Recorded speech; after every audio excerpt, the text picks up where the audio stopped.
What's up, you guys? Loser Person 2006 coming at you with episode 9 in season 2 of Oreimo. It's been a while since I've actually done a review episode because I've been pretty busy. That's why I haven't been able to put up a new episode. I've been swamped with work. So before I start this review, just as always, if you guys don't like spoilers of any of the sorts, I do go over some shit like that, so I suggest you close this video or pause the video, go watch the episode on Crunchyroll, watch it there, or anywhere that you basically can watch anime legally. Watch it, come back, and, watch my review. Alright? And, alright, so this episode starts off with Kyosuke in his room late at night. He's still trying to grasp what just happened between, from the last episode when him and Kuroneko were attending the fireworks show and she basically broke up with him. And he's still trying to, figure out, was that really real? Was that real, or was that some sort of joke? As we see in the little text message that he basically sent her, he's still trying to figure out, was that a joke? Were you really faking it? Or, what was that about? Next morning at school, Senna, who's in the game club with him and Kuroneko, lets Kyosuke know that Kuroneko basically has transferred schools. She basically dipped out without even saying anything. Kyosuke is like, he doesn't know what to do. He's rendered speechless and confused. What is going on?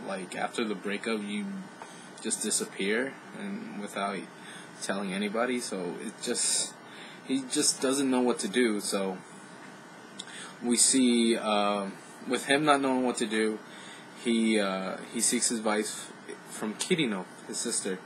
The roles have changed because I find it funny that we go to Kirino and she is sleeping in her room and she's dreaming of a little sister game and she's smiling, just laughing and saying, whatever, saying her little nonchalant thing that she normally says when she's playing little sister games. But it's just so funny how she's smiling with her little teeth hanging out and whatnot. But Kyosuke just slaps the mess out of her, and I kind of think is a little bit of payback, but it's nice to see the roles have reversed, and, he's like, shh, he's like, I need your advice.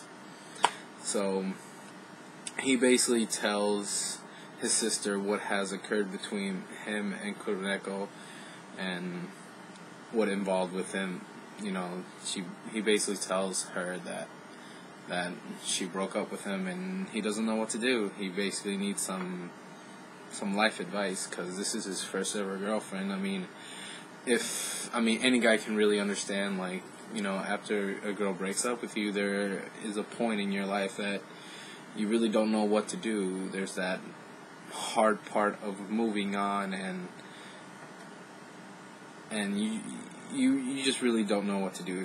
If anybody, it's not even just a guy in general, it's girls as well. If anybody's ever been in a relationship and after they break up with, your significant other, you're just confused. You don't really know what to do, and it's hard to move on because, you still have feelings for that person and you wish, things don't turn out. You wish things didn't end the way they did, and it just leaves a state of confusion, and you want to talk to somebody about it. And sometimes you want to be alone, and sometimes it's best to ask somebody for some help, some consolement, but so we see after he basically tells his sister what has happened between them, he starts breaking down in front of him, which as tough as it is, and I feel for this kid and whatnot after he's going through this breakup, and I've been almost in a similar, anybody who's been in a breakup. I mean, I literally cried during this episode. Like, after he started breaking down and started crying, and his sister's like, wait, don't cry. I literally was crying because I feel for this kid. I mean, anybody that has had a breakup, is just, it tears a person apart, and it does make you cry. So, you know, it's nice to see that, you know, we see Kirino's softer side, her, you know, caring sister side, because, you know, she hates seeing Kyosuke in trouble, so she basically comforts him, and it's nice to see that. I really love this whole moment of brother and sister relationship that, you know, they are slowly becoming more together, or more, you know, what's the word I'm looking for? But I mean, you guys get what I'm trying to say. They're more brother sister, like, you know, they're more loving for each other. So she basically says, you know, even if everybody leaves you and you are left with nobody, Kirino basically says, I'm always going to be on your side, and I'm going to be the one who's going to be there for you in the end, always, so leave everything to me. The next day we see Hot Spring Town, that I think they got their information from Saudi. If I'm not mistaken, I can't really remember. I had to rewatch the episode, but I was skipping through it, trying to, you know, peek out some of the important things. But they find her in this hot spring town, but during the confrontation, it leads to Kirino actually, you know, during the confrontation, she basically just tells her everything. She basically, you know, expresses her true feelings, how she really feels about her brother, and how she phrases that she doesn't want her brother to have a boyfriend. I mean, not boyfriend, excuse me, to have a girlfriend. Excuse me. And she wants to basically be the most important person in Kyosuke's life.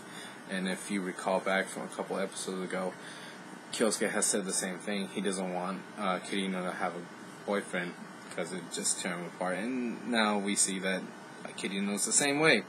She doesn't want him to have a girlfriend. So, you know, after hearing, you know, Kirino's true feelings, how she really feels about her brother, you know, she is happy that she was able to hear that, because that's what she was aiming for. Because during the relationship that those two were going out, Kirino wasn't really happy about it. We saw it in, you know, a few segments of when they were going out, that she really didn't say anything while they were in their room playing, and she just didn't like it.